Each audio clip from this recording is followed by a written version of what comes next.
the second time I told you so.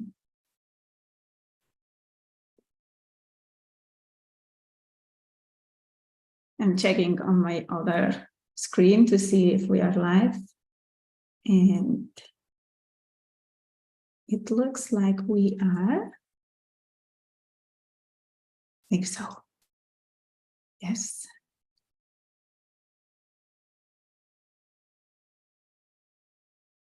Okay, we are live. So I am live in YouTube. Welcome, everybody. Thank you for joining. Thank you for using the chat. I'm going to guide you. I'm going to tell you first what to expect, and then we'll get started. So let's see. Here we have the presentation I've prepared for you. So let's start. Welcome to this celebration. I am so excited because my business is turning 10 years.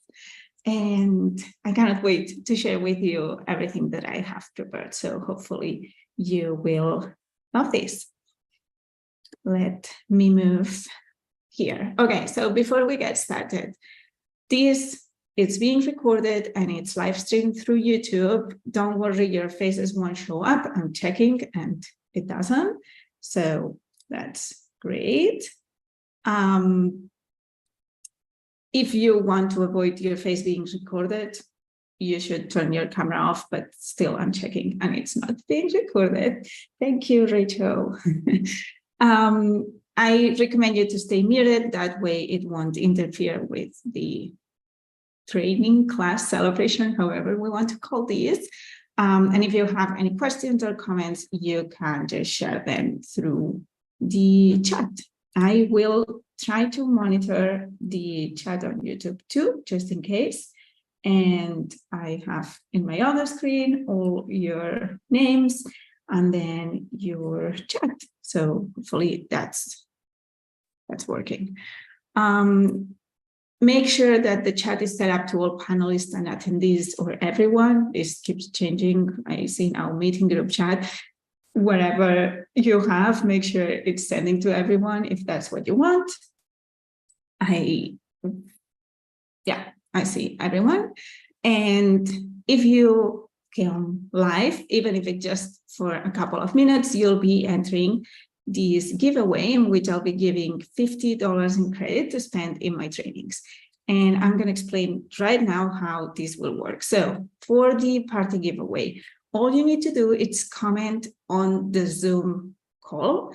And I'm going to try to use also the ones on YouTube, but I'm not 100% sure that's going to work. So if you are in Zoom, that for sure will enter. You don't have to stay until the end, but I'm going to be using your name. So if your name is not recognizable, you can change that through the, so you go on Zoom and you go on the panel and you go to participants, and then in there, you should be able to go to your profile and click on the more and click rename. That's what it looks in my end. Hopefully it will work on yours too.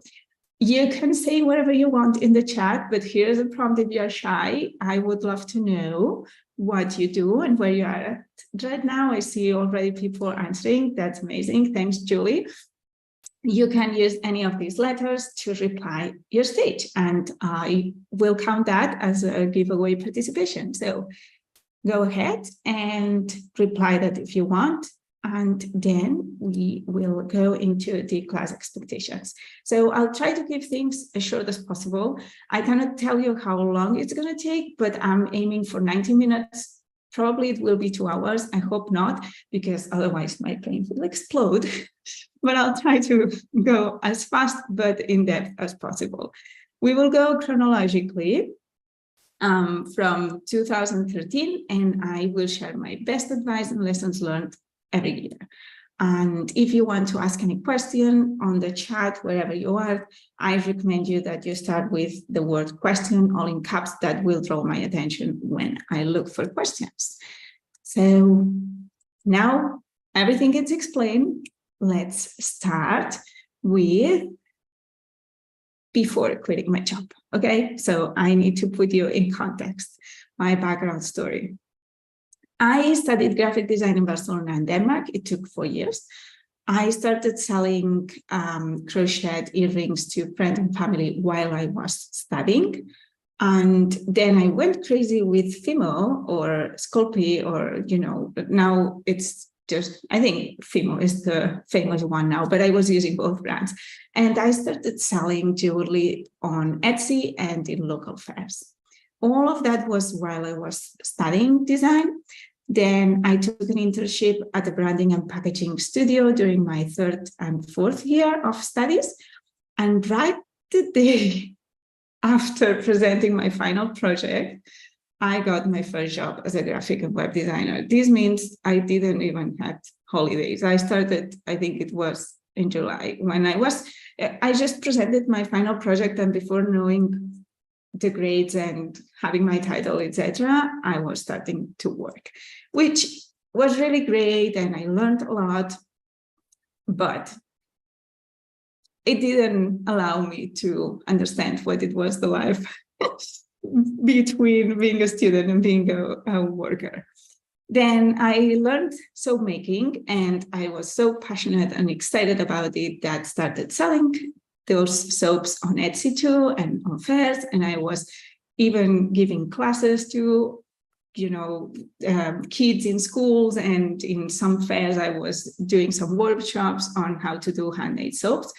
And all of that was while I was working full time. Then after a year working in that graphic and web designer company, I changed to another company as a fashion and labels and tag designer. So basically all these labels that we have in our clothes and the ones that we see, the brand name and the price, all of that, I was designing those for all those big brands. It was a fun job.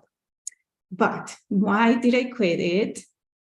And why did Heartmade start? It actually started Heartmade before, when I was selling the soaps, but heartmade.es, as it is right now, it was when I quit my job.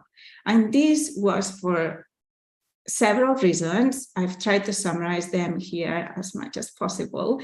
Basically, one, I realized I was getting bored super quickly of everything. As you notice, I was doing that internship in packaging and branding. I got bored. I didn't want to continue, even though they were offering me to stay.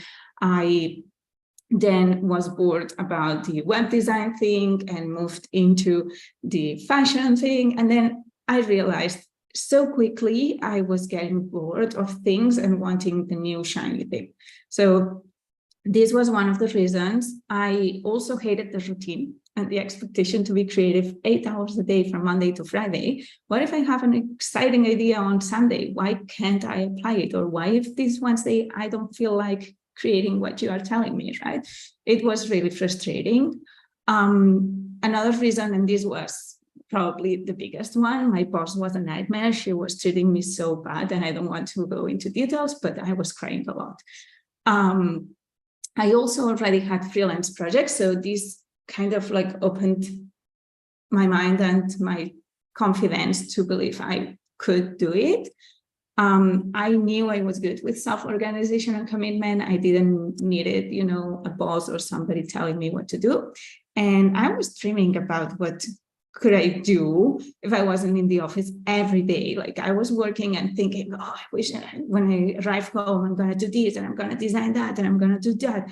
But when I arrived home, I didn't have any energy. And that was so frustrating because I felt like my life was given away to that job just to go into the system. And it felt like the system didn't work for me.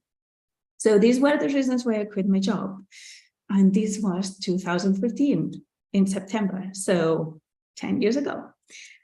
Now, let's go year by year. In that moment, there was not much plan.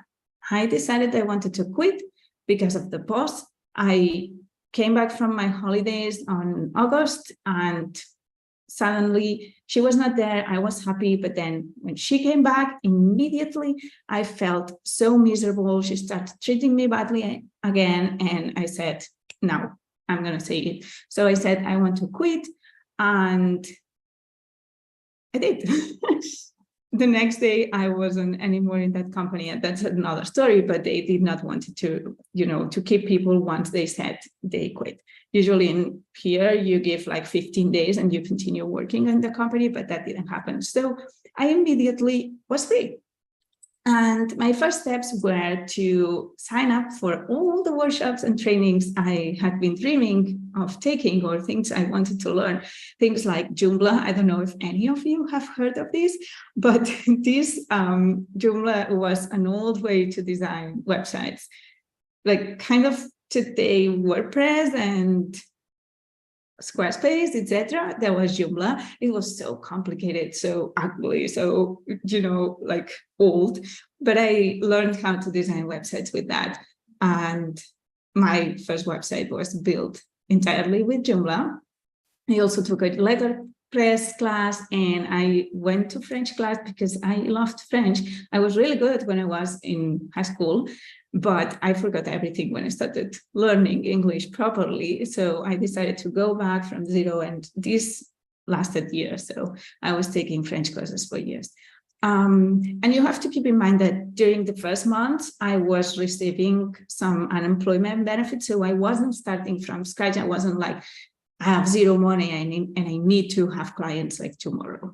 No, that was not the situation. So that was a nice way to start. Now, lessons I learned during those few months, like first month or first year. Just follow your intuition. It's so important, especially when you're deciding what you want to do and what you don't want to do.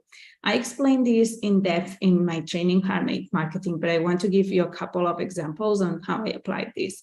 I didn't follow any guru in that moment. I don't think I even knew who they were. So I basically used my own experience and my own way of interacting with, internet to decide what I wanted to do. For example, I decided I wanted to have a blog. And in that blog, I would just write as a journal and be myself freely. I wasn't thinking on SEO. I wasn't thinking on counting the characters to make it long enough. I wasn't thinking on, all the things you have to think nowadays, or you usually think nowadays when you are following kind of like the structure. I wasn't following all of that. And that freedom allowed me to achieve things that I would probably had not even considered doing. So one of the things I was doing was interviewing other Etsy sellers, because I was selling on Etsy and I was following people who I admired a lot. To me, they were like, in a pedestal. So I wanted to know what they were doing. And at the same time, that was my niche. That was the people who I wanted to serve as a graphic designer. So I started reaching out to them through email saying, hey, I love what you do. I'm a fan and I have this blog and I would like to interview you. So if they said yes, I would email them a list of questions. They will email me back with their answers and I would publish it on my blog. And I was intelligent to ask things I wanted to know. So I was learning meanwhile, and I was publicizing them. There was no affiliate links, nothing. It was just, here's exposure to you and here's, a benefit for me. So these type of things, or I remember when I was traveling with my friends on Iceland, I found an artist. She had, a workshop in there. So we went inside. I was so amazed with the art and I asked her, can I interview you? So in that moment, taking notes with my phone, taking photos, and then I published it on my blog post. I don't know, it was very naive, we can say, but at the same time, very unique and very true and genuine. So I recommend you to tap into this part of yourself who doesn't know, all the strict rules and all the things that you should be doing, and connect with what you really want and how you feel about running your business, and try to implement these types of things, because I believe these really helped me grow at the beginning. The other thing I want to recommend you is to set your own milestones and boundaries, and this is super important. So when you're beginning, sometimes you don't have an experience. You don't have, maybe if you are creative like me, you need a portfolio. You need to show people examples of things that you can do. And sometimes you don't have them. There are two ways to build your portfolio. You can make up your projects. You can dream what is a project or a client you would love to work for, and then come up with your own briefing and follow it. I was doing this a lot. Or you can do it for others. And sometimes, in order to achieve that quickly, you can offer it for free or as a collaboration, as an exchange. If you go this road, be very clear with them. Set yourself like a limit. Tell yourself, I'm going to do 5 or I'm going to do 10 this way, just to grow my portfolio, and tell them this is a unique thing. This is an exception. Please don't recommend me to other people like the free designer or free whatever, because you want to avoid attracting the type of people who are always looking for the cheapest option. And that happened to me for a while. I was attracting clients who were paying me so little because I was offering my services for so low, just because I wanted to do it, because I was excited. And then they were amazed with the results, because I was excited that I was offering them a good service, that they would recommend me to other people. And everyone was expecting that, level of quality and level of investment. So it really was a bad experience for me. And I recommend you that if you are starting now, you set your boundaries and you're very clear to avoid that situation. I'm going to drink a little bit of water and check your comments, and then we'll move into the next year.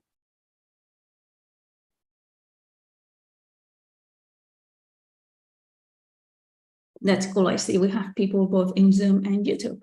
Thank you everyone for coming. So let's go to 2014. Okay, in that moment, how I described that year, I was trying to monetize all the things. I learned how to sew and immediately filled my store with pencil cases. And this one here went viral. It started selling like crazy. People were purchasing all the time. In many cases, I ran out of fabric and I had to contact the customers telling them, I'm sorry, you have to wait. It really was an experience. I eventually got bored about pencil cases and I wanted more. And then I went into clothing and then into purses. And I was going from obsession to obsession. I don't know if you follow the Enneagram. The other day I was talking about this with some friends, and I think it makes so much sense, my Enneagram number. I'm not going to say which one is it. If you want to guess, you can use the chat and that will give you an entry to the giveaway. But it's basically somebody who's never fulfilled and always wants the next thing. So, lessons I learned, and we're going to focus it mainly from my handmade business side, but it can apply to other parts of your business too. Have a plan for growth. For example, for my pencil cases as handmade products, they are really hard to scale. And it can become boring to do all the time the same thing. Like, it becomes popular, it's what you wanted, right? Like, people purchasing it all the time, but do you really want to be selling all the time the same product? I did not wanted that, but I didn't know how to go out of this hamster wheel, because I didn't know who to contact or who to, ask for prices, who to delegate. Like, I could have hired somebody to sew all those pencil cases for me, but probably the price would be then not, enough for me, the one I was selling on Etsy. So I didn't have any plan. I just created one pencil case, took a photo, uploaded to Etsy, and then voila, I didn't know how to handle that. Then the other tip or advice I want to give you is to benefit from the current internet trends and hop on them as soon as you can. For example, in my case, it was Pinterest and Instagram in that moment. Now maybe it's TikTok, maybe not anymore, maybe it's the next thing. But when you are starting, you have all this excitement. You can document all your process. You can, like, you are living it with such a passion that it's much easier. Plus, you are usually not that busy because you are just in the starting phase. It's the perfect moment to document, to take photos. And this brings me to the last point, which is get the best photos you can. Images are really key to sell physical products, way more than text.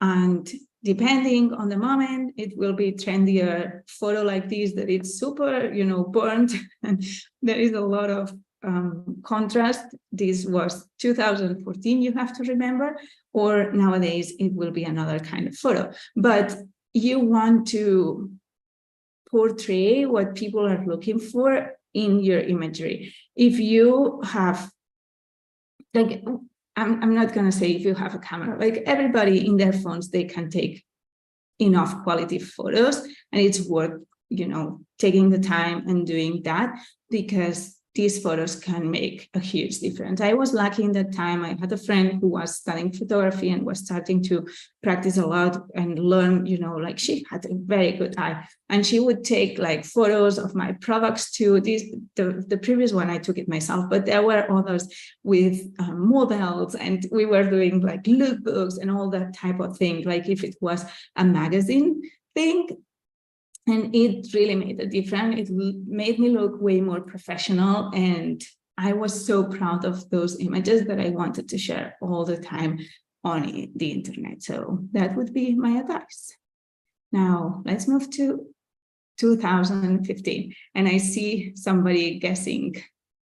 I see you on the chat guessing my Enneagram. And I have to say there's one correct answer, which is number 7. That's my Enneagram number. I'm a 7 with a 6 wing. So 2015. This was the year in which I moved abroad. Like I started moving. Basically, I moved twice in that year, first to Berlin, then to Ibiza. I really was traveling with a suitcase that was just dedicated to transport my sewing machine. So I was having my suitcase with my clothes and my things, and then a suitcase just for the sewing machine. With that, I went to Berlin and of course to Ibiza. Then you'll see I continued traveling and I couldn't do that anymore. But I was in that level of commitment to my crafts and to my hobbies. Right before moving to Berlin, I went to an art class, just randomly 1 or 2 lessons I took there. And it kind of like sparkled this thing in me. Until that point, I kept saying, I'm a graphic designer, but I'm not an illustrator. I don't know how to draw. I was saying all these type of things. And weirdly, one day that, there was a switch in my mind and I started enjoying drawing. I don't know, it took a while until now to present myself as a graphic designer and an illustrator, but in that moment, there was a big, big change in me. And then while I was in Berlin, I started painting with watercolors and got really good feedback on Instagram. So I kind of like continued and just tested on that Etsy shop that I had. I uploaded one of my paintings, which you can see here on the right. It was just presented as a desktop wallpaper. So it was just a painting, no editing, no nothing, just a scan. And I would give this as a download. And people, if they wanted, they could use it on their desktop as a wallpaper.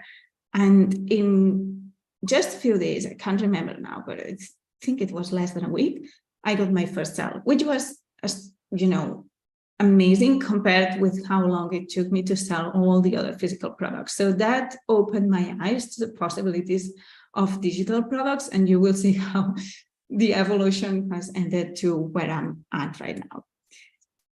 Things I learned. Handling stock, it's so frustrating, and selling digital products, it's magic. You create it once, you upload it for sale, and it brings recurrent income without you having to do anything else. It's like the difference was mind-blowing. And then the second thing, I recommend you to embrace your evolution and accept it as much as you can. Here, I'm presenting you two designs of mine. The first one, this one here, I did it in 2012, I believe. So the year before quitting my job. This was for the people at the work. So it was just a party that we were having, and I designed text for them. And as you can see, it was bold. It was, yes, I took this photo with this pattern and it's colorful, etc. But the fonts, everything, it's much, much bolder than what it became in just a couple of years. So it's okay to change. It's okay to evolve. And this is what happened to me. And I'm glad I accepted this, because if I had to be frustrated or thinking, you know, what's going on with me? Why can't I be, you know, the same one that started my business? I think it would have kept me stuck in that, you know, doubt moment for too long. So I recommend you to embrace, if you start thinking differently than you were thinking before, if you start, you know, being interested in other things, accept it. Like, we are able to evolve. We are here to grow and to change. Now, I also started a second business in that year, and it was way easier to apply everything that I had been learning in my first business in Heartmade to this new one, which was called Lovers Love Loving. It was also great because I was having a partner. I was doing it with a friend, and it was like not a sum, but a multiplication of our strengths. It was really, really good to have two people involved in that. And the growth was super fast in that new business. It was, the business was about weddings, and we started as me, the wedding stationery designer, so graphic design, and the other person, the photography one. So we were offering both services, all under this umbrella of Lovers Love Loving. And this was when we were living in Ibiza. So I was, as I was saying, the growth was super fast, and we quickly became super known in the industry, especially in Ibiza. We got published in big magazines and in blogs, and that was like really shocking to see how long it took me in Heartmade and how quickly it came for Lovers Love Loving. Now, things I learned from this: leave friendship aside from business as much as you can, especially if you are not experienced in doing this type of things. And whatever you do, always have things like set up properly. And I'm talking about legal things like contracts, etc. We didn't do that, and it was so disappointing to not have it. Also, another thing I realized was that running two businesses at the same time, it's so hard.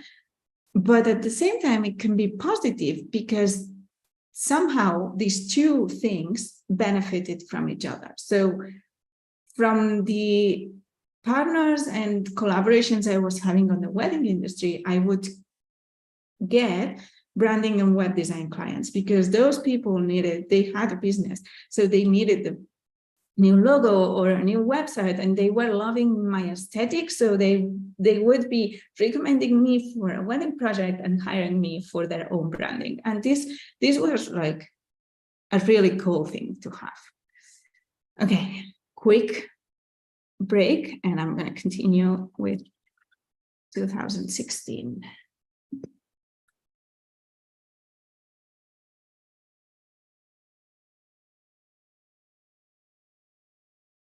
Okay, so 2016, I left everything behind, left my life in Ibiza, left my life in Barcelona, everywhere.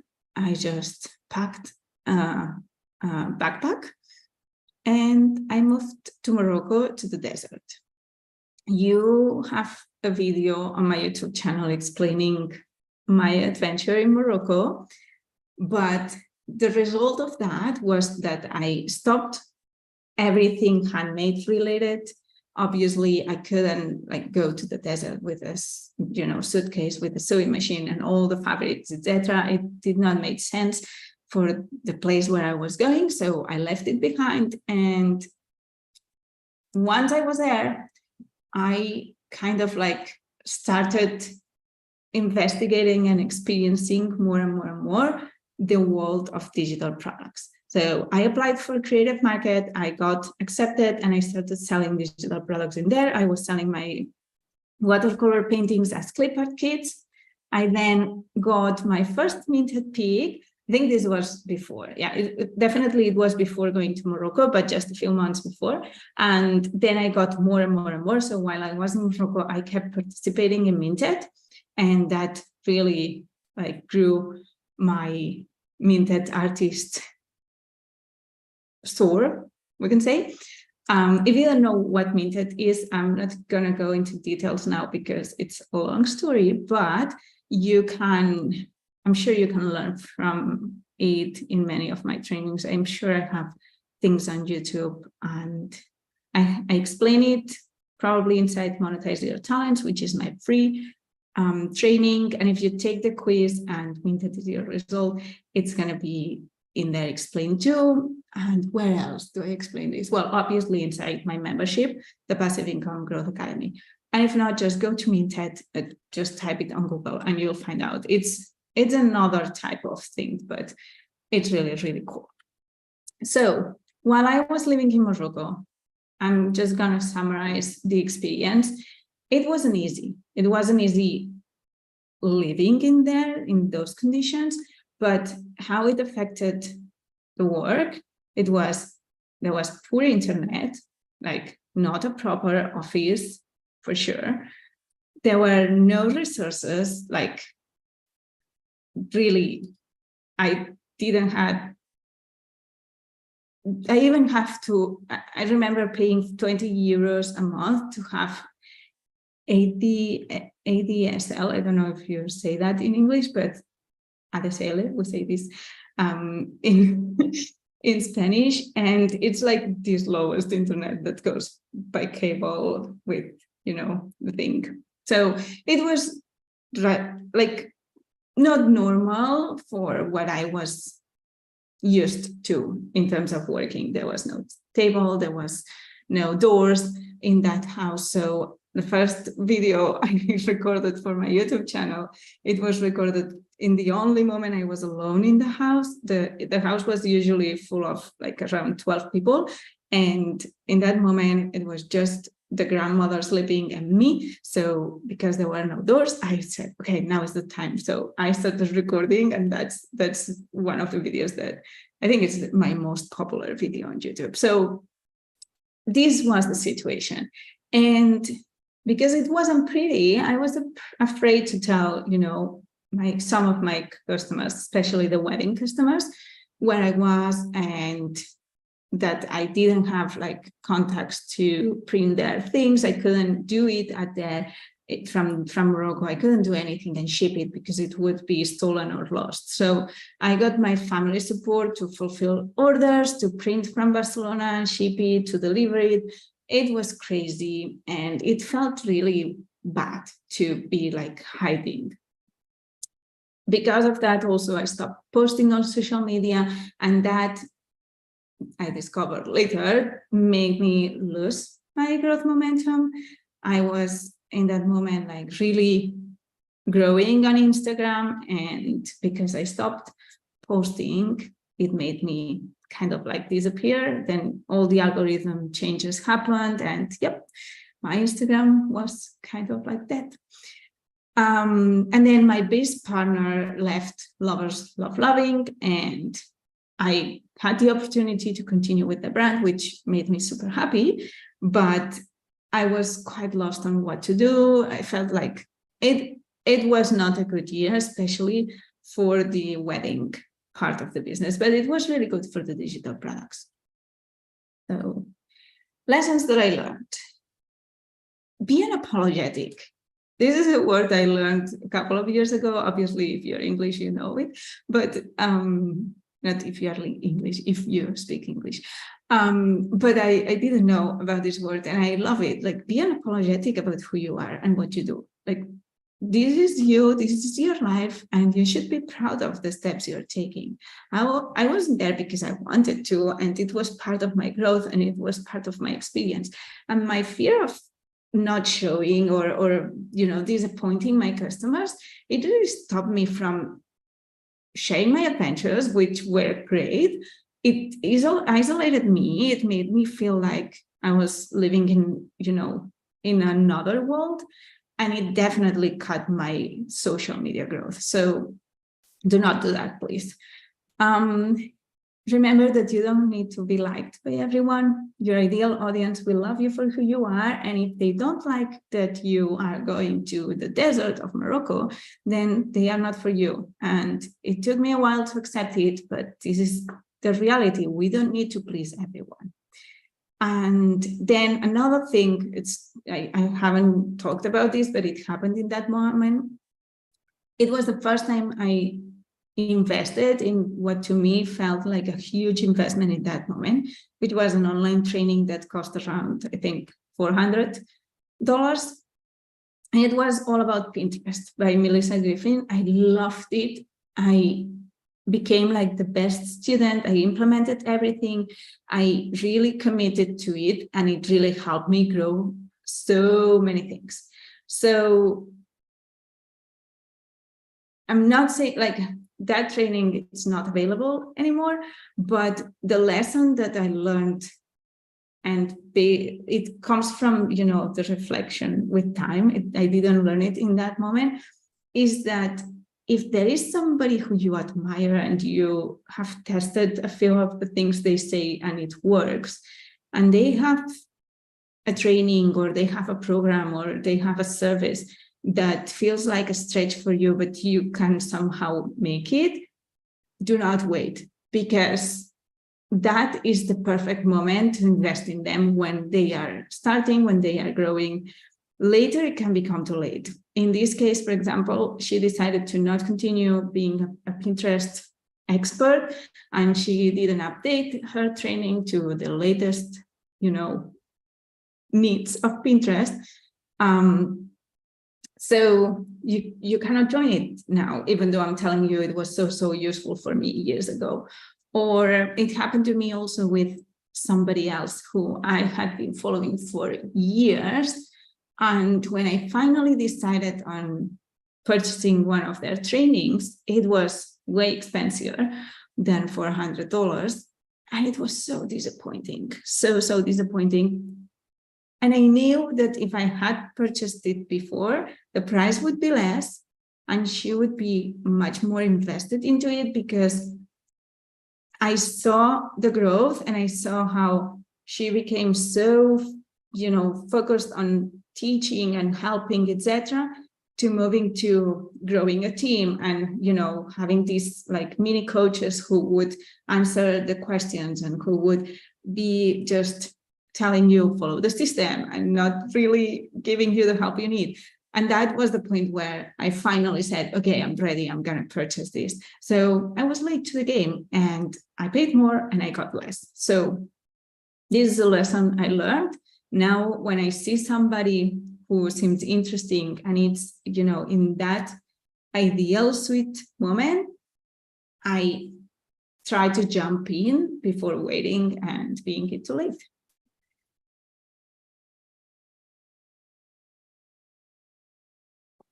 Yeah, it was definitely an adventure, I see Myra saying on the chat. Okay, so 2017. In that year, I became a digital nomad.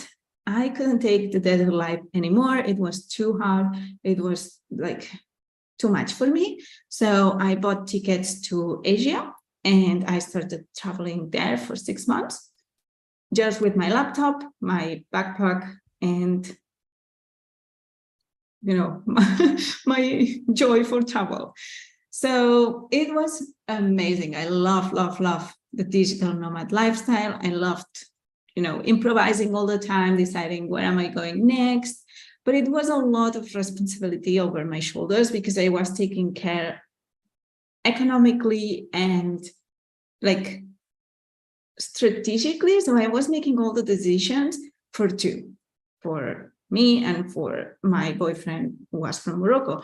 And it was too hard. Like it tired me so much. I ended up being so exhausted. Anyway, in that moment, I opened the second creative market store. This was so exciting because I was just taking my laptop everywhere and taking pictures of it and then turning it into a PSD mockup so you could edit it very quickly on Photoshop. And I was selling them, and they sold like hotcakes. It was amazing. So lessons learned: take advantage of each situation. For example, these travel photo mockups. I couldn't do this now here. It would take me, it would be so expensive to say, I'm going to take photos of all the locations and I'm going to travel here and travel there. But because travel was my part of my lifestyle, it was, something that didn't cost me extra to do. Also, embrace your reality.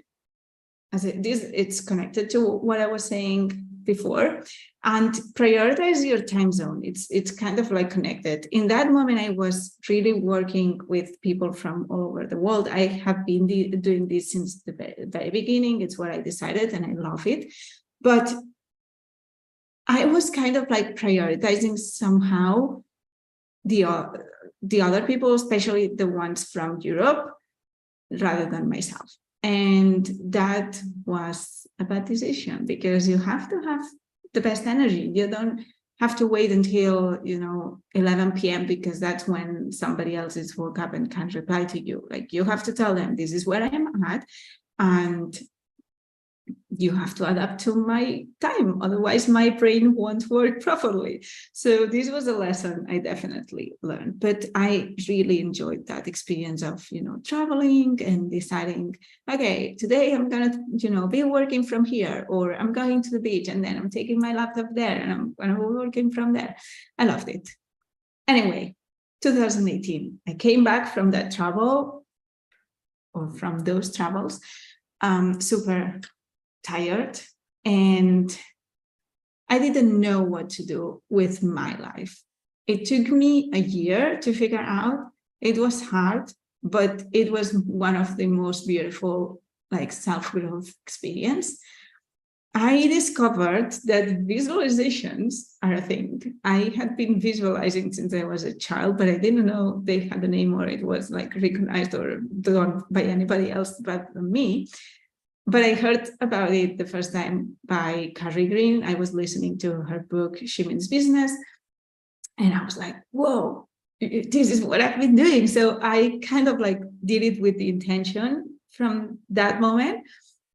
As I say, it was like a year of self-growth. It was the first time I was working with coaches, and I worked with some coaches that were amazing and some that were not that good for me. We are going to say it like this. I read and I practiced a lot of manifesting. One of the examples that I always like to explain was that one day I was writing a letter to the moon. I like to do this sometimes. So I was writing a letter to the moon, and I was saying something like, I'm ready. I feel something inside me that it's ready to go back to the United States. I want to meet people from there. I want it to be in a creative outlet. I don't know how it looks, but it would be amazing if it was a retreat that was all about creativity. So I told the universe, I'm ready, show me the way. And just days after, Minted, which is the company I told you before I was working or I was designing for and getting my design sold, announced that it was, I think, their 10th year anniversary, and they wanted to do a retreat for all the artists, and they would call it Camp Minted, and it was going to be in Las Vegas in the United States. So there it was, my creative retreat that I manifested.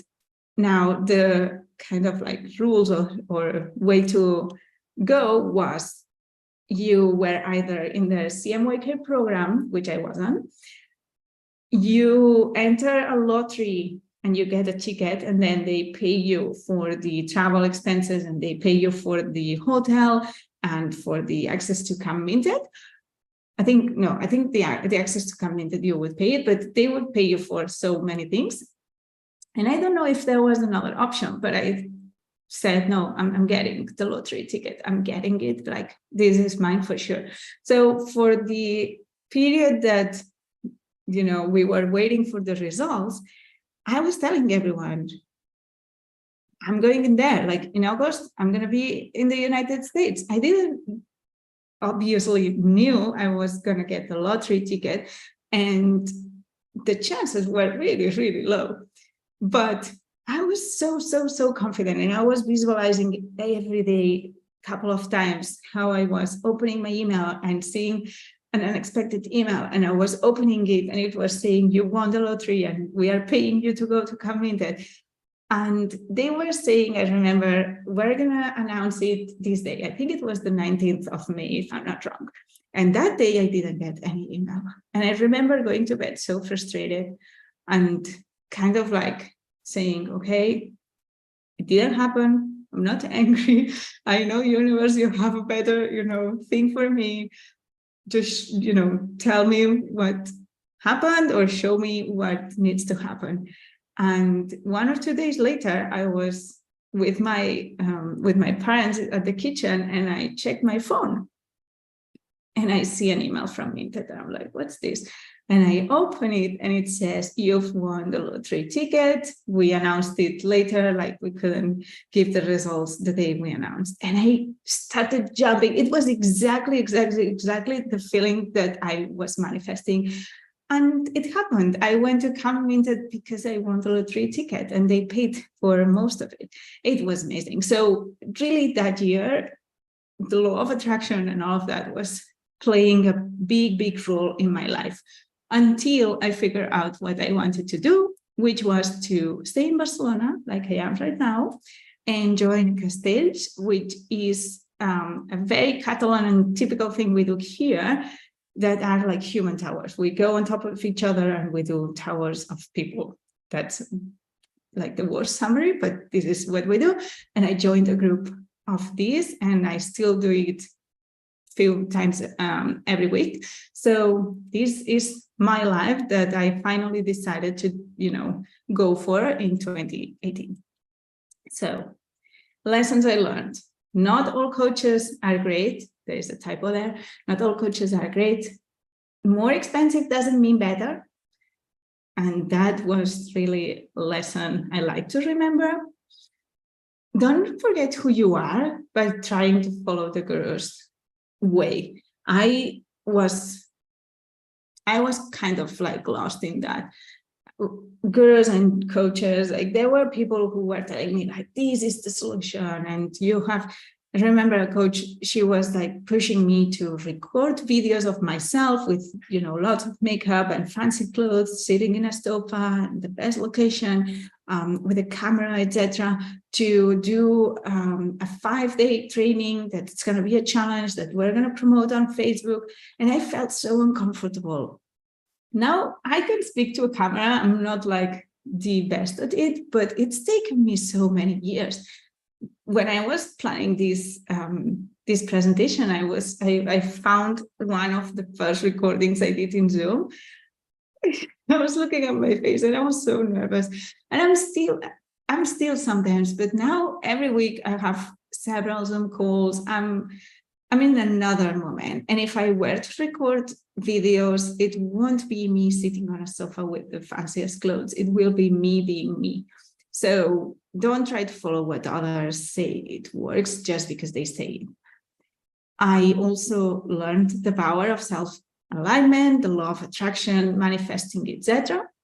And finally, I learned that business partnerships are great to grow your experience, your visibility, and your recognition. And that was very applied to my wedding business, because I focused a lot in that moment into contacting wedding planners. Like I was back in Barcelona. I had to, reach out to the contacts, and I wanted to grow that side of my business.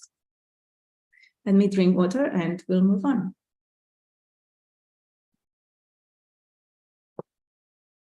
And I see your questions in the chat. I'm going to cover them at the end, but thank you for asking. So 2019, freedom. That's the title I put in that year. For the first time in many, many years, I felt free. I felt like I was living my best life. I was sharing a flat with friends. I was working just when I felt like so. My business, my work wasn't the priority. My joy was. My wedding business was flourishing. It was what I decided I would focus on because I was so burned out from the branding and wedding projects. I disconnected from email newsletters. I was trying to remember, and I cannot remember during the whole year signing up to any webinar, any new newsletter, any freebie, any bundle, anything. Like, it was as if they didn't exist. And I just still managed to get lots of work. So I was at a point in which I knew what to do and I was just implementing. And I was really happy living in Gracia, which is the neighborhood where I live, doing human towers all day, like super invested in that, spending so many hours doing that. And I was just happy. So lessons that I learned. Although I love my work, it doesn't need to be like the thing that makes me happy. It can be the thing that makes me happy, but I can be happy without working and I can be happy with other things too.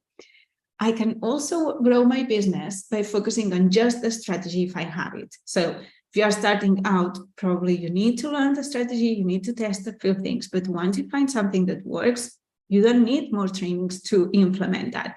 And this is a lesson I need to remember myself nowadays because I'm back in the mood of thinking I'm not good enough, or I need to learn this, or look at that person, how does she do that? I'm going to purchase this training, etc. So this is a lesson that keeps like coming back.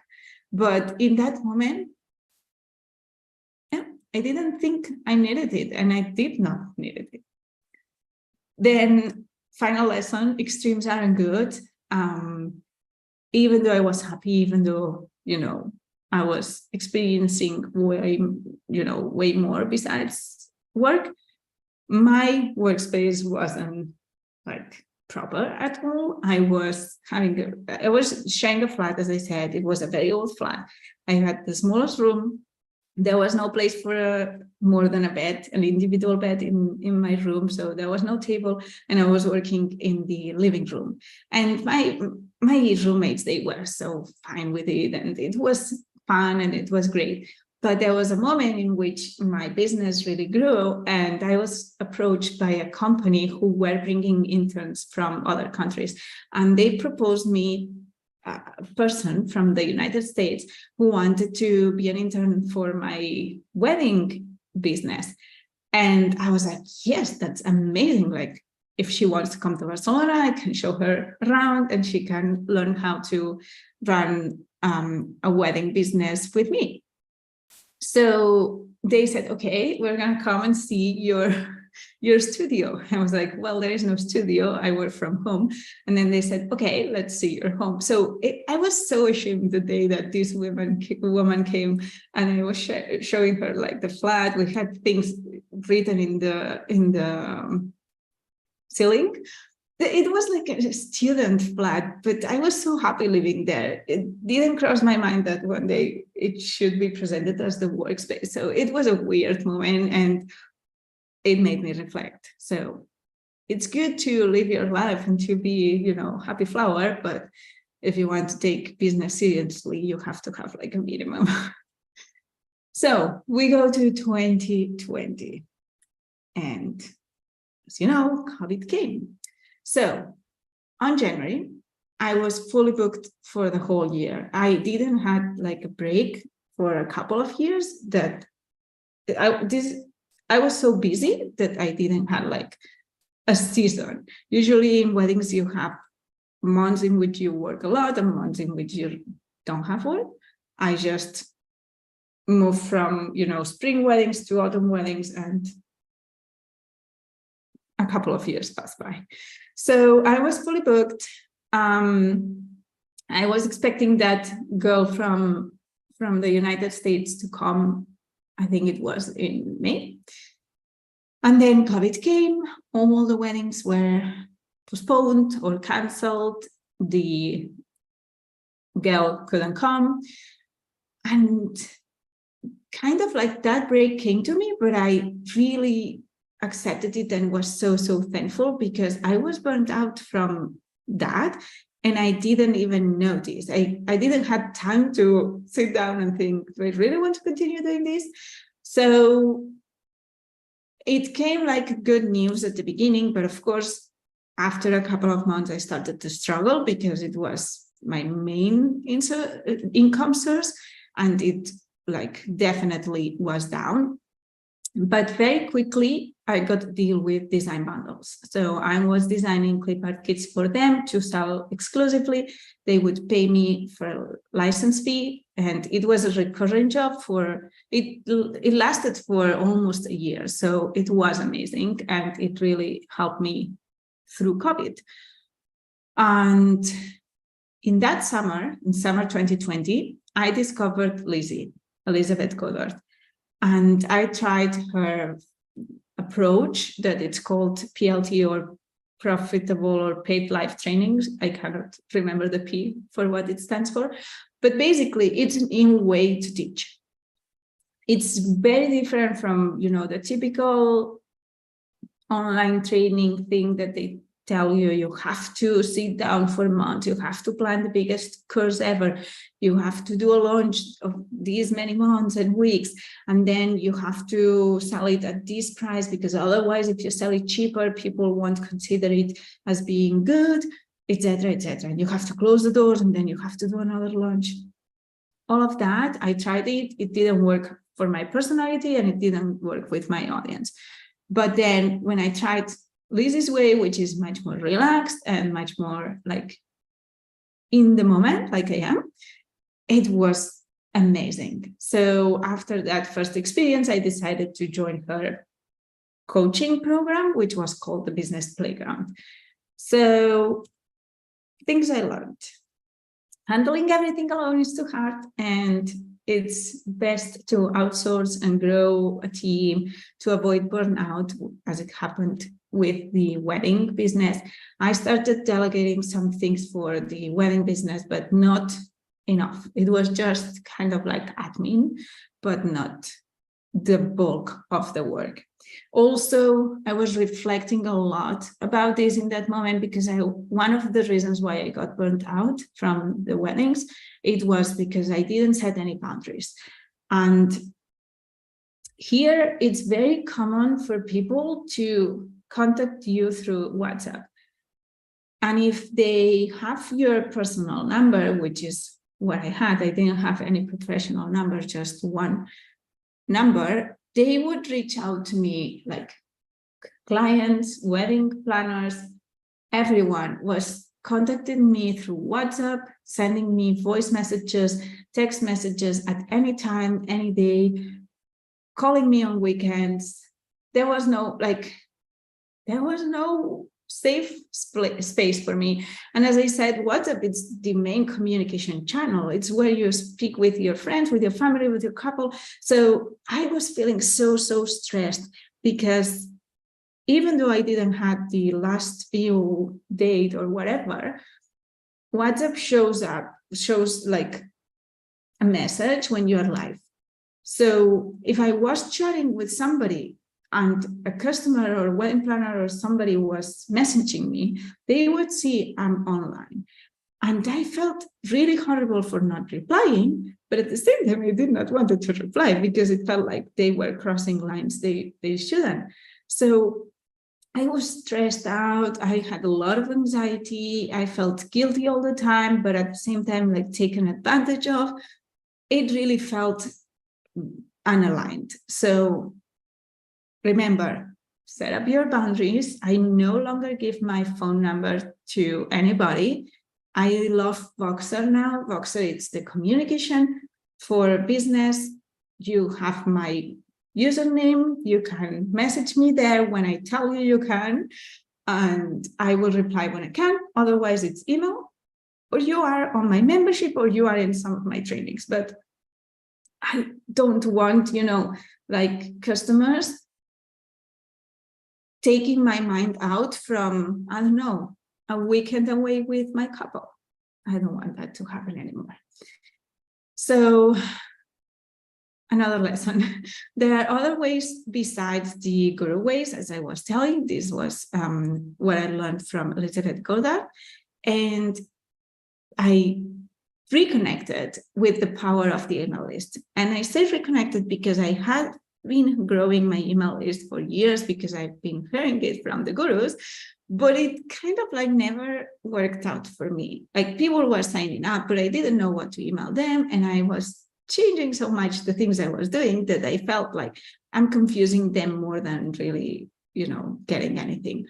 I felt bad for selling. I felt bad for promoting. So maybe I would send an email saying, hey, I have a new product, but, in between lots of other things. Or, hey, I posted a new YouTube video. And by the way, I opened, I don't know, an Etsy store. So I wasn't really in the marketing mindset when it comes to email marketing. And by being in Lizzie's world, and especially in the Profitable Playground, I really started Profitable Playground? No, Business Playground. I can't remember the name now, but Playground. I switched my mentality. I started emailing properly. Like if I'm doing this training, I'm going to email 4 times, 7 times, whatever it needs. And understanding that not everybody is checking all your emails, not everybody is opening them, not everybody is clicking. Sometimes they click and get distracted, etc., etc. So you're not bothering them, and when they want, they can unsubscribe, and it's fine. But email is now my main communication channel. I wish there was something similar in which I could communicate even more, because there is days in which I feel like sharing a status like you would do on Messenger when I was a teenager, or I don't know, I don't feel comfortable with Instagram or this kind of, or Facebook, but I miss, the momentum that it gives you, or the living the present experience. So if Threads opens up in Europe, or if another platform comes up, maybe I jump into it. But for now, email is the way I communicate, and I feel comfortable and I love it, and I recommend it to everybody. So yeah, work on your email list as soon as you can. Okay, break. I need to drink water.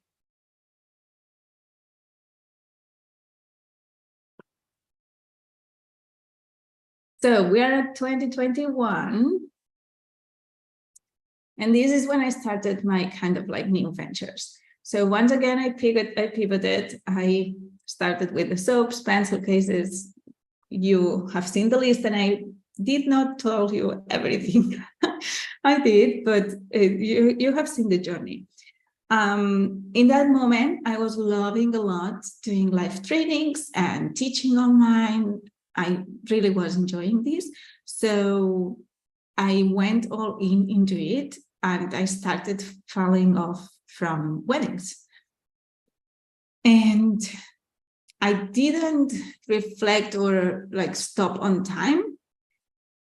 Suddenly one day it was holidays, I was on a vacation, I was at the beach, and there was a wedding planner really pushing me, calling me a lot, writing me on WhatsApp, asking me to do so many things because it was so urgent. It was for now. And I did it because I don't like to leave anyone hanging. But right after doing it, I said, that's it, I'm closing my business. And just like this, I'm not going to say in one day, it was in just hours, I closed my business. And I told everyone from there that I did not want to continue doing any custom stationery for weddings. Yeah, basically I took it too far. I waited too long. So that brought into a few months of, unstable finances, but it was worth it because I couldn't continue like that. So lessons learned: listen to yourself. it's okay to say no and to stop when something doesn't feel right. Do not wait until you cannot handle it anymore or until you like explode, because that's what I did, and I hope I did not. If I had decided to stop it before, I would have been able to maybe do like a final sell, or, you know, announce the closure, or, you know, like give people time and allow myself to take more from that business. But instead, I just was too far from burnout, and I just closed it. So if you feel like something is not working, it's totally okay to pivot. It's totally okay to change. It's totally okay to close your business, but probably you want to do it before it's too late for you, for your like mental health. Now, 2022, it opened those new windows that they tell you when you close the door, a new window opens. It happened. So after closing my wedding business, new things happened. It kind of like got the idea one day. I had been spending months trying to figure out a service that would be good for me, that I would enjoy, and I couldn't find it. And I was like feeling so bad with myself. And then suddenly it came, like, I can create a custom book design in one day, and people will pay me, and I'm going to work on that day, and there will be no back and forth. The project will have a finish date. This is what I loved about weddings, that I knew the wedding day was, the final day, but it didn't happen to me with branding and websites. And it's because I did not set up my freelance services that way. So I decided to launch this new service, and it was packaged to be done in a day. It was intense. It was, a lot of, it required a lot from me, but it was so worth it, because I could, know that I am only thinking about this project and this client during that day, and I'm not thinking about anybody else. So there are no clients who can call me and tell me this is so urgent and I'm going to stop everything for them. No, this is the day that this person paid for. So I loved it. I explained this in one of my trainings. It's called stress-free lancing. And basically I cover how I came up with the idea and how my day works. So yeah, it's really good. Then my intuition was telling me to try having a membership, but I always have struggled with commitment. These things they tell you have to publish on YouTube every week. You have to have a day, and you have to have the day and time that you're going to be sending your newsletter, or you have to post every day to Instagram, etc. I'm really, really bad with that. So thinking of membership, the first thing that came to my mind all the time was I'll have to commit to create something new every month, or to deliver something every month. And I don't know if I'll be happy doing that, etc. But I created what it's called the Passive Income Growth Academy, which is my membership. And it's not content-based. It has a lot of content, but what I give every week, it's a call with me, it's support all the time, it's more like community and coaching rather than content. So it's making me so happy, and it's bringing me this like financial security, this that had not been in my life since 2013. So I know that every month I can expect a similar amount of money coming because of my members, and I love that. And it's my favorite thing to do, to be in PIGA, which is a Passive Income Growth Academy. Also, something that happened last year, because we are just in this last year, was that my holiday Minted peak. So on Minted, you have lots of challenges, and I submitted to many of them, but the holidays one, it's like the biggest one. And they only picked one of my designs like last year. And I was so disappointed and so sad, thinking this is not going to sell. Well, it sold so much that in just a couple of months, I made thousands of dollars in commissions, and they only pay a 6% commission. So imagine how much they made from my one design. It was really amazing. And yeah, was a great experience that happened last year. So lessons learned. Sometimes the simpler designs can become a bestseller. So don't say, don't take anything for granted. You never know what people will buy. And this is the lesson I keep repeating, especially with passive income and digital products. Once it's done, just publish it because you have nothing to lose and you'll see what people does and how they react to it. You need at least to try. If you keep it on your computer, nobody will ever know. Nobody will ever have the chance to buy it. So you will lose the opportunity. A membership or a program or training or products or whatever you envision can be whatever you want. It doesn't need to be the typical thing that others are doing. You can adapt it to your needs and to your personality. And even if it breaks the standards, it can be a success and it can make everyone happy. And then new ideas and solutions will come when you surrender. This is something I'm sure you've heard. I remember, it's always, like they always tell you, like when you're anxious and waiting for something, they tell you, like, now it's not when it will come. It will come when you less expect it. Well, this is when you surrender. When you say, okay, I give up. I know I'm like trying too hard. I surrender to the universe, just show me the way, and it comes. It's what happened to me with the membership, with my one-day service, etc. So this is a lesson to always remember. We have arrived to the end. I'm going to go through the questions. Meanwhile, this is your last chance to participate on the giveaway. Just as a reminder, all you need to do is comment on the chat, and I will get all the names of everyone who has commented, even if you only stayed for a few minutes, and I will do the giveaway live. So one of you will earn $50 in credit to spend in my trainings. I'm going to give you the chance to write any comments while I read the questions, and then we'll do the giveaway. So I'm scrolling to the beginning to see all the questions.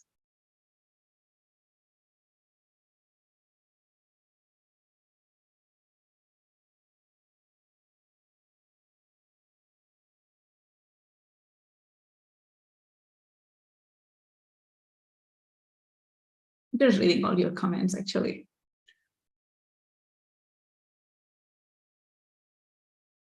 Okay. Was the wedding business still alive while living as a digital nomad? Yes, it was.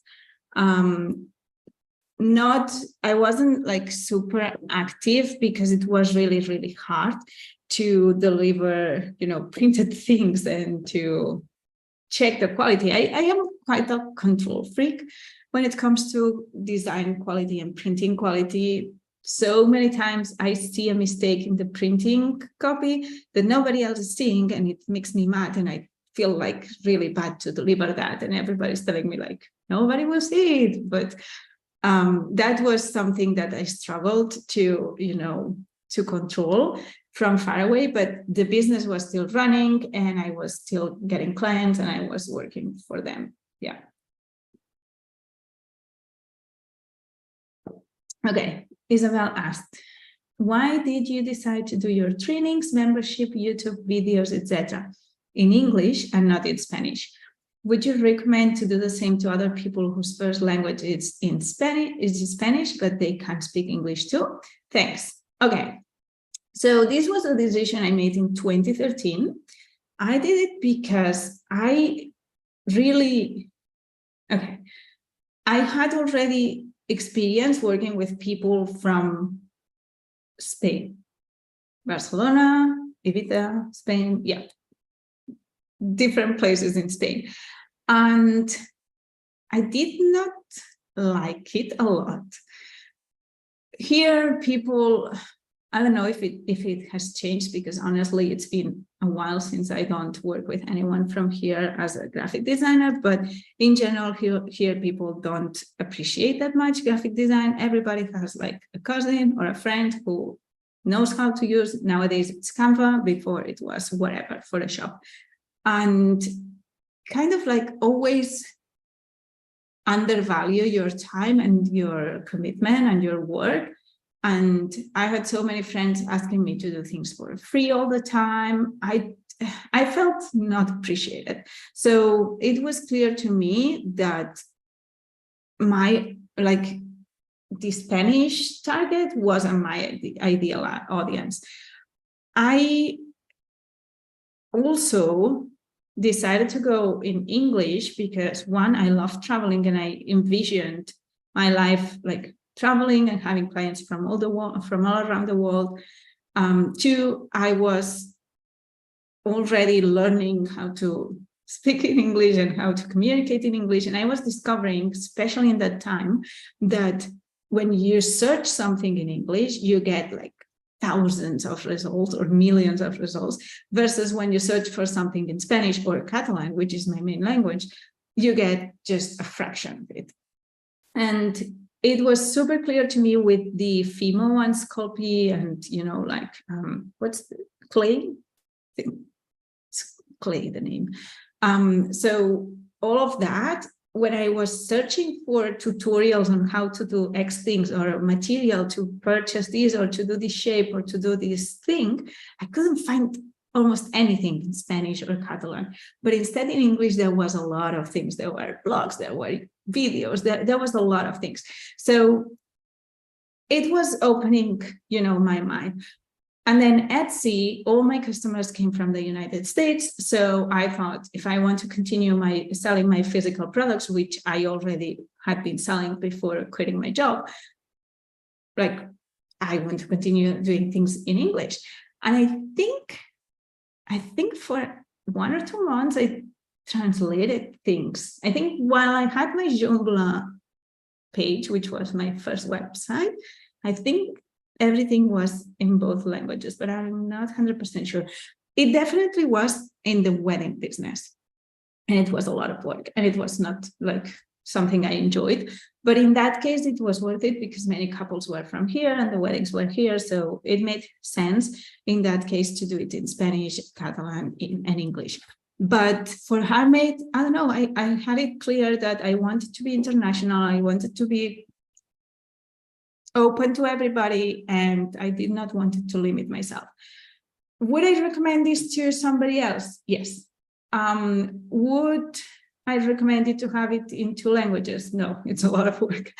But every now and then I question myself, or I, wonder what would happen if I started kind of like a branch of my business that it's teaching in Catalan or Spanish. I would have way less competition. I find myself like every time, this is something that annoys me so much. Every time I got like an ad on Instagram, or I receive an email from whoever who is from here, they are teaching the strategies that I was learning 5 years ago. Not long ago, probably last year, I was on a webinar that was recommended by my cousin. And he was like, oh yeah, I follow this man, he's so good. And I went to the webinar and they were like, they spent 1 hour just to tell us that doing online trainings was the way to go. I was like, okay, I'm not the target for the Spanish business tips or whatever. So I feel if I were to do that, probably I would have so much to tell and to teach and to share. But I don't know, I enjoy doing it in English, and it brings me, like, I learn, I practice English, I connect with people from all around the world. It's more accessible to, more people. So I never go into it. I once did one training on watercolor painting in Spanish, and it felt weird because Spanish is not my main language. Like, my main language is Catalan, then Spanish, then English. So I don't know, it felt weird to do it in Spanish, and that's why I'm doing it in English. Hopefully that answers enough of your question. So Teresa says your story is very interesting.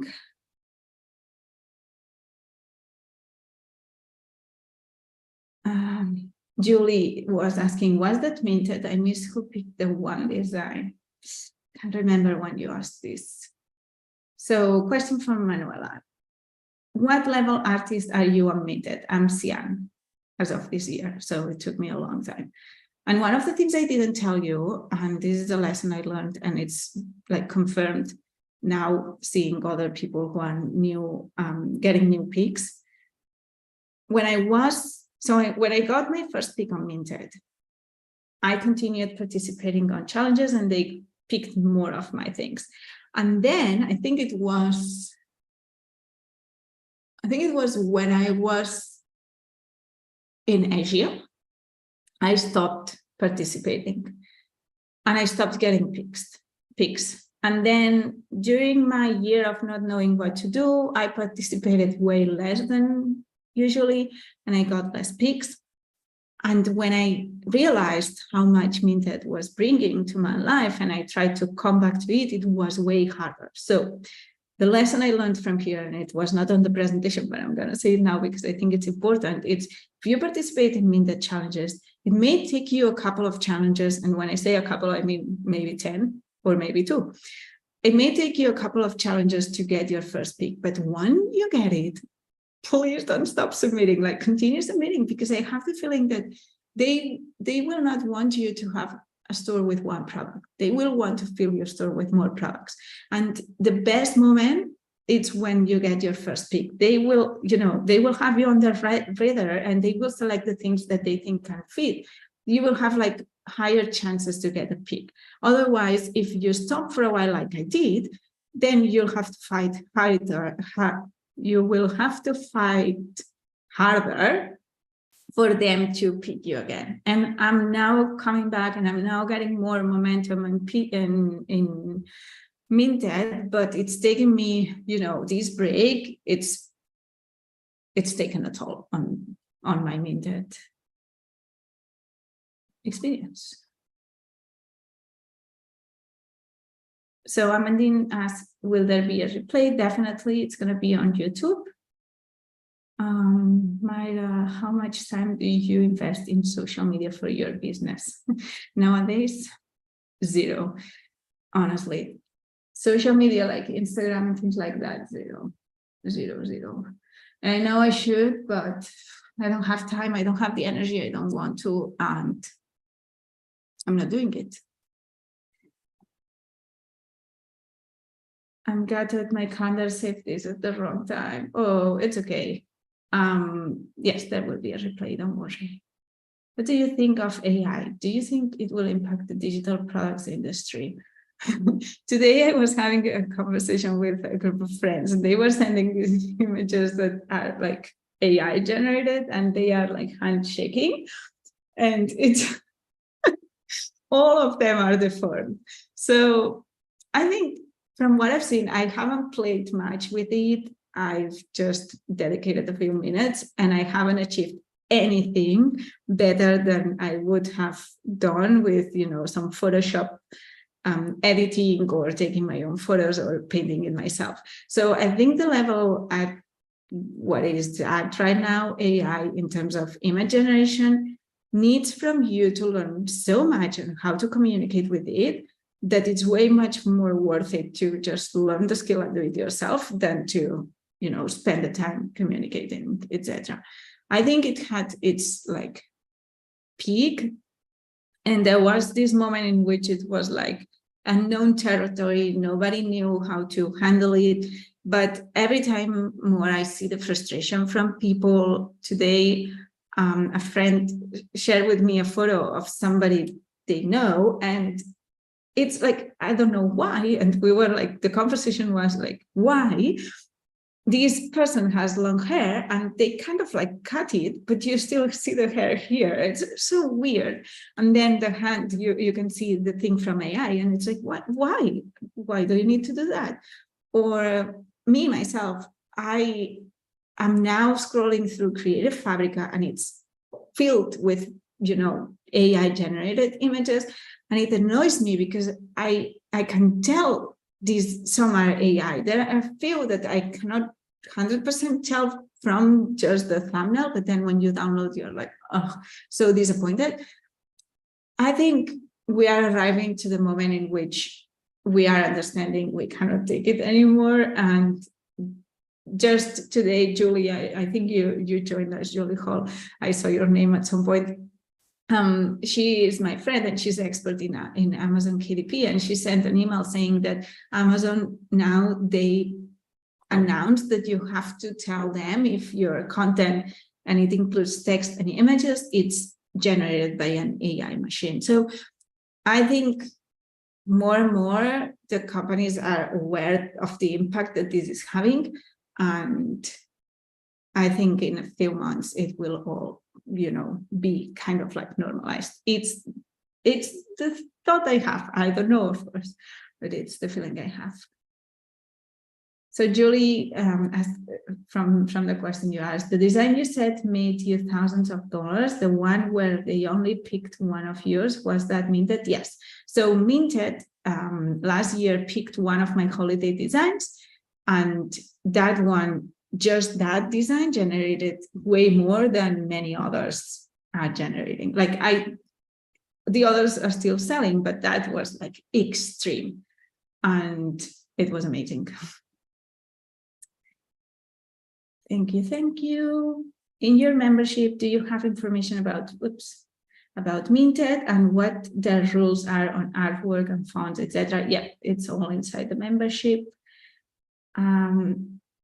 Julie Hall, I agree about Creative Fabrica. We can tell that they are AI generated and all look so samey. We will get tired of the look very soon, I think. Yeah. There's also new legal implications coming out with this use of AI. Yep. Okay, I've covered all the content, all the comments. So let me export the chat. I'm going to use AI, friends. I tested this before and it's going to be fun. So I am exporting the chat. Hopefully it will come somewhere. Let me see. Let me stop sharing for a moment. I want to do the giveaway, but okay, now you see my face. Where's the chat? Let me try again. So I'm going to export the chat. I'm going to tell you what I'm doing. And then I'm going to put it to ChatGPT to ask him or them or it or whatever it is to just take your names. And with the list of names, I will put them on a roulette and we will share the screen and see the roulette and there will be a winner. But for some reason, the chat is not exporting. So let me copy. Probably copying it will be. Why it's not exporting? I tested it before, but bear with me, please. Be patient.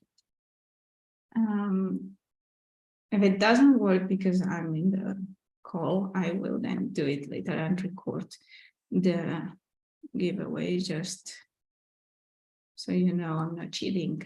Chat save, show him finder. Yes, okay, got it. Okay, done. So here we have the chat.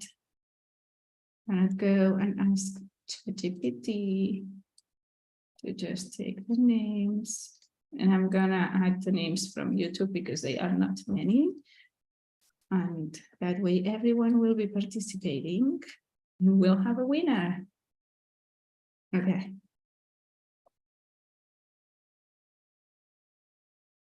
Okay. So we have somebody who's a Zoom user that cannot be entered because it makes no sense. We will never know who this was. And then, oops. Let's open these.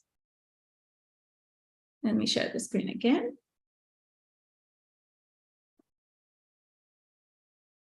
Share screen. Okay. Can you see the wheel? Yes, okay. So I'm pasting here the list that it gives me. I just delete this, Zoom user. Okay, and then what else do we have from YouTube? We have, let me type them manually. Constanza, Lux. Then we have Manuela. Oh, Manuela, you are already here, I think, because you said you were moving to YouTube. Monica, Rocca, and Cynthia. Beckles. I think that's everyone. Okay, so So let's start this. You just need to click and we'll have a winner. Oy, almost Rachel and Joanna. So congratulations, Joanna. You have won $50 to spend in any training you want. Ganhei, cala. Amazing. I'm going to stop sharing so I can see you.